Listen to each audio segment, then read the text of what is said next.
Hi everyone, welcome back to my YouTube channel. आज मैं आपके लिए जिस मूवी की एक्सप्लेनेशन लेके आई हूँ वो है दी लेडी चैटरलेस लवर और इसकी IMDb रेटिंग है 6.5 स्टार आउट ऑफ 10। और मूवी की स्टोरी ऐसी है जो कि हमें मूवीज़ में तो कम अलबत्ता सोशल मीडिया में आए दिन हमें देखने और सुनने को मिलती है। वीडियो को एंड तक देखने के बाद अगर आप मेरी इस बात से एग्री करते हैं तो मुझे कमेंट करके ज़रूर बताइएगा। तो चलिए अब वीडियो स्टार्ट करते हैं। मूवी की शुरुआत में हमें एक खिरदार को दिखाया जाता है जहाँ पे बहुत से लोग काम कर रहे थे। तभी अचानक वहाँ पे एक धमाका होता है जिसमें बहुत से लोग जख्मी हो जाते हैं और उसी खदार में काम करने वाला ओलिवर वहाँ से उनकी हेल्प के लिए भागता है। वो इन लोगों को बचाने की कोशिश करता है और वहाँ पे एक आदमी जिसका नाम टेडी था उसकी मौत हो जाती है और उसकी डेड बॉडी को उसके घर पहुँचाया जाता है जहाँ पे उसकी बीवी उसे देख के बहुत ज़्यादा रोती है। तभी यहाँ से सीन शिफ्ट होता है और हम एक पार्टी में कोनी नाम की एक लड़की को देखते हैं जिसके पास एक आदमी आया था जिसका नाम क्लिफर्ड था और ये आदमी काफ़ी अमीर था। अब कुछ देर बात करने के बाद वो एक दूसरे से इम्प्रेस हो जाते हैं और डांस करने लगते हैं, लेकिन कोनी के दोस्त डेक्कन को ये बात पसंद नहीं आती क्योंकि इन दोनों की मुलाकात अब प्यार में बदलने वाली थी और इसके बाद वो शादी कर लेते हैं और यहाँ पे वो प्रॉमिस करते हैं कि वो एक दूसरे के हमेशा वफादार रहेंगे और एक दूसरे का साथ कभी नहीं छोड़ेंगे। अब यहाँ पे उनकी मैरिज लाइफ बहुत अच्छी चल रही थी, लेकिन कुछ दिन बाद क्लिफर्ड को जंग पे जाना पड़ता है क्योंकि वो एक सोल्जर था और जंग के दौरान क्लिफर्ड घायल हो जाता है और उसे वापस घर भेज दिया जाता है। और हम देखते हैं कि क्लिफर्ड घर आ रहा था और ये देख के सब बहुत ज़्यादा खुश होते हैं और उसके वेलकम के लिए खड़े होते हैं। क्लिफर्ड को देख के उसकी वाइफ बहुत ज़्यादा खुश हो जाती है, लेकिन तभी हम देखते हैं कि क्लिफर्ड का ज़ख्मी होने की वजह से उसके पेट के नीचे का सारा हिस्सा पैरालाइज हो चुका था। अब क्लिफर्ड अपनी इस हालत से लाचार था और वह सबको थैंक यू बोल के अंदर आ जाता है। यहाँ कोनी क्लिफर्ड को देख के खुश तो थी, लेकिन अंदर ही अंदर वो बहुत ज़्यादा दुखी थी। उनकी ज़िंदगी में कभी ऐसा मोड़ भी आएगा ये उसने कभी सोचा भी ना था। अब इसी बात से दुखी होकर क्लिफर्ड खुद को मारने की भी कोशिश करता है, लेकिन कोनी उसे ऐसा करने से रोक लेती है। वो उसे यकीन दिलाती है कि वो हमेशा उसके साथ रहेगी। दूसरी तरफ हम ओलिवर को देखते हैं जो कि अपनी गर्लफ्रेंड को लेटर लिख रहा था और उसे बताता है कि इस बार वो किसी खदान में काम नहीं कर रहा बल्कि वो जंग में है। और जब कुछ अरसे के बाद ओलिवर घर वापस आता है तो वो अपनी मंगेतर को किसी और के साथ देख लेता है, जिसे देख के वो बहुत ज़्यादा दुखी हो जाता है और उसे मिले बगैर ही वहाँ से लौट जाता है। अब ओलिवर क्योंकि काम की तलाश में था इसीलिए वो क्लिफर्ड के पास जाता है। तो यहाँ पे क्लिफर्ड को पता चलता है कि ओलिवर भी उसी जंग में उसके अंडर काम कर रहा था। अब क्लिफर्ड ओलिवर से बहुत ज़्यादा इम्प्रेस हो जाता है और उसे अपने पास जॉब पे रख लेता है। अपाहिज होने की वजह से क्लिफर्ड अपने लिए एक गाड़ी भी खरीदता है और जब वो उस पर बैठ के घूमता है तो मानो तो लगता है कि जैसे उसके पाँव वापस आ गए हों। और एक बार वो कोनी के साथ क्लिफर्ड के घर जाता है जो कि जंगल में बने एक घर में रहा करता था और यहाँ पे पहली बार कोनी ओलिवर को देखती है और उसे देखते ही वो पहली नज़र में उसे प्यार करने लगती है। तभी वहाँ से वापसी पे कोनी ओलिवर को इशारा करती है जिसे ओलिवर समझ नहीं पाता। अगले दिन एक मेड कोनी के पास आती है और उसे कहती है कि ओलिवर अपने कॉटेज की चाबी मांग रहा है, लेकिन कोनी ये चाबी देने के लिए खुद ओलिवर के घर पे चली जाती है और जब वो वहाँ पे पहुँचती है तो ओलिवर उसे सही तरह से बात नहीं करता और उसे कहता है कि आपको ये तकलीफ बर्दाश्त करने की ज़रूरत नहीं है। अब कोनी को भी ओलिवर के ऐसे बिहेवियर पे बहुत ज़्यादा गुस्सा आ जाता है और इसी वजह से वो यहाँ से चली जाती है। अब अगले दिन ओलिवर कोनी को लेटर लिखता है जिसमें वो अपने बिहेवियर के बारे में उसे माफ़ी मांगता है। इसके बाद कोनी फिर से ओलिवर से मिलने के लिए जाती है जहाँ पे ओलिवर अपनी शर्ट उतार के काम कर रहा था और ये देख के उसके तन बदन में आग लग जाती है और वो खुद को रोक नहीं पाती और इसीलिए वो ओलिवर के पास चली जाती है। और इसके बाद ओलिवर भी उसे देख लेता है और अपनी शर्ट पहन लेता है क्योंकि उसने कोनी को इस नज़र से कभी नहीं देखा था। वो इसकी बहुत रिस्पेक्ट करता था। कोनी को ये जगह बहुत पसंद आती है और वो उससे कहती है कि वो यहाँ पे रोज़ पेंटिंग करने के लिए आएगी, लेकिन ओलिवर उससे कहता है कि मैं ये जगह आपके लिए साफ़ कर दूंगा और खुद कहीं दूसरी जगह चला जाऊंगा। अब कोनी उससे कहती है तुम्हें कहीं भी जाने की ज़रूरत नहीं है और तुम मुझसे क्यों इतना भाग रहे हो। और यहाँ पे कोनी ओलिवर से गुस्सा हो जाती है और यहाँ से जाने लगती है, लेकिन तभी वहाँ पे बारिश शुरू हो जाती है और कोनी को ओलिवर के कॉटेज में आना पड़ता है। अब यहाँ पे वो दोनों आग जलाते हैं और खुद को गर्म करते हैं। तभी ओलिवर यहाँ से उठ जाता है क्योंकि वो कोनी के इरादे समझ रहा था। तो कोनी उससे पूछती है कि तुम मुझसे क्यों दूर भाग रहे हो। तो ओलिवर उससे कहता है कि मैं तुमसे भाग नहीं रहा बल्कि मैं इस बात से डर रहा हूँ कि क्योंकि अगर क्लिफर्ड को हमारे बारे में पता लग गया तो मेरी जॉब चली जाएगी। अब चूँकि ओलिवर ने कॉनी को इग्नोर कर दिया था और इसीलिए वो यहाँ से उठ के अपने घर पे चली जाती है।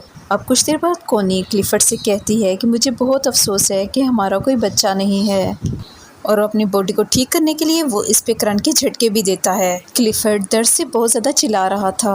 अब आखिर में जब कॉनी से क्लिफर्ड का दर्द देखा नहीं जाता तो वो उसे रोक देती है। अब क्लिफर्ड चूँकि इस काम में नाकाम रहता है इसलिए वो रोने लगता है। अब अगले दिन कॉनी जब जंगल में जाती है तो उसे ओलिवर काम करता हुआ दिखता है और वहाँ पे वो छोटे चूज़ों को देख के रोने लगती है, और जिसे देख के शायद उसे अपने बच्चों की याद आ गई थी जिसे वो कभी पैदा नहीं कर पाएगी। और इसीलिए ओलिवर अब कॉनी के पास आता है और उसे गले लगा लेता है, क्योंकि अब ओलिवर भी कॉनी को पसंद करने लगा था और अब वो इसे अपने कॉटेज में ले जाता है जहाँ पे वो इंटीमेट होने लगते हैं।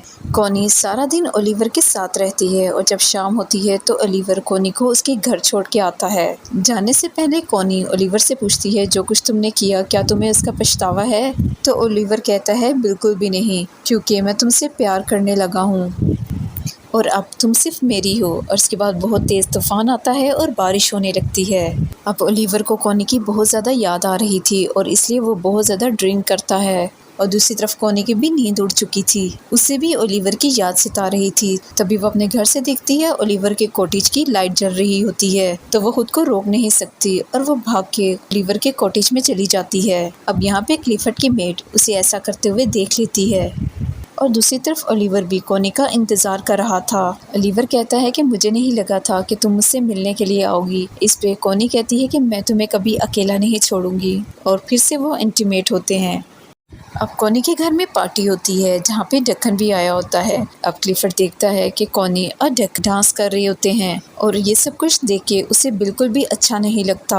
अब अगली सुबह क्लिफर्ड कॉनी से कहता है कि तुम्हारे लिए हस्बैंड से ज़्यादा बच्चा पैदा करना है, और कॉनी क्योंकि हमेशा से एक बच्चा चाहती थी और इसीलिए क्लिफर्ड को लगता है कि वो डकन के करीब इसी वजह से आ रही है, और इस बात से कॉनी बहुत ज़्यादा नाराज़ हो जाती है। लेकिन क्लिफर्ड कहता है कि इससे कोई फ़र्क नहीं पड़ता कि तुम किसी से भी बच्चा पैदा करो, लेकिन बस वो बच्चा मेरा होना चाहिए। अब इस बात पर गुस्सा करते हुए कॉनी ओलिवर के पास चली जाती है और वो दोनों इंटीमेट होने लगते हैं। अब कुछ दिन बाद कॉनी को पता लगता है कि वो प्रेग्नेंट है, जिसे सुन के क्लिफर्ड भी बहुत ज़्यादा खुश हो जाता है। क्लिफर्ड ये सुन के बहुत ज़्यादा खुश होता है और वो कॉनी से उस आदमी का नाम पूछता है, लेकिन कॉनी उसे उसके बारे में कुछ भी नहीं बताती। अब एक दिन क्लिफर्ड ओलिवर से मिलने के लिए जाता है और कॉनी को भी अपने साथ चलने को कहता है। तभी ओलिवर पीछे से आता है और वो कॉनी को पकड़ के किस करने लगता है। अब इसी बीच में क्लिफर्ड कॉनी को आवाज़ लगाने लग दरअसल क्लिफर्ड की गाड़ी कीचड़ में फंस गई थी। तभी वहाँ पे ओलिवर आ जाता है और इस गाड़ी को कीचड़ से निकालता है। अब इसी दौरान में वो खांसने लगता है, क्योंकि खदान में काम करने के दौरान उसके दोनों गुर्दे ख़राब हो चुके थे। तभी कॉनी क्लिफर्ड से कहती है कि तुम ओलिवर को ऐसा करने से रोको, वरना उसकी तबीयत मज़ीद ख़राब हो जाएगी। लेकिन क्लिफर्ड ऐसा नहीं करता। अब फाइनली ओलिवर इस गाड़ी को कीचड़ से निकाल देता है और खांसता हुआ जंगल की तरफ चला जाता है। अब थोड़ी देर बाद जब कॉनी ओलिवर से मिलने के लिए आती है तो वो उससे कहता है कि उसने 12 साल तक उनके खदानों में काम किया और अपने लंग्स ख़राब कर लिए, और उसके बाद भी उसे जंग के लिए फ्रांस भेज दिया गया। और वो उससे कहता है कि मेरी लाइफ तुम लोगों जैसी नहीं है और इसीलिए तुम अपने हस्बैंड के पास चली जाओ। अब एक दिन क्लिफर्ड की वो मेड जिसने कॉनी को ओलिवर के साथ देखा था वो उसके कॉटेज में आती है, और यहाँ पे उसे कॉनी की डायरी मिलती है, जिसे देख के वो समझ जाती है कि कॉनी के पेट में जो बच्चा है वो ओलिवर का है। अब बच्चे की खुशी में क्लिफर्ड घर पे पार्टी रखता है। तभी वहाँ पे वो मेड आती है और वो क्लिफर्ड को बताती है कि कॉनी के पेट में जो बच्चा है वो दरअसल ओलिवर का है। तभी क्लिफर्ड जब कॉनी से मिलता है तो बहुत ज़्यादा नाराज़ होता है। तभी कॉनी उस मेड के पास आती है और उसे पूछती है कि तुम्हें ये सब कुछ किसने बताया। उसे लगता है कि शायद ओलिवर ने उसे सब कुछ बता दिया है, लेकिन वो मेड कहती है कि उसे ओलिवर ने कुछ नहीं बताया।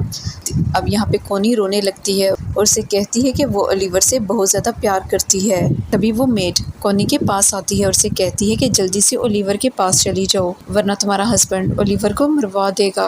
अब ये सुन के कॉनी जल्दी से ओलिवर के कॉटेज में जाती है जहाँ पे उसे कोई भी नहीं मिलता। अब ये देख के वो यहाँ पे रोने लगती। तभी थोड़ी देर तक ओलिवर वहाँ पे आ जाता है और ये एक दूसरे को गले लगा लेते हैं। तभी हम देखते हैं कि कॉनी क्लिफर्ड के घर आती है और उससे डिवोर्स मांगती है, लेकिन क्लिफर्ड उसे मना कर देता है और ओलिवर को यहाँ पे बुलाने का कहता है। और जब ओलिवर यहाँ पे आता है तो उन दोनों की बहुत ज़्यादा बहस होती है और फाइनली कोनी और ओलिवर घर छोड़ के चले जाते हैं।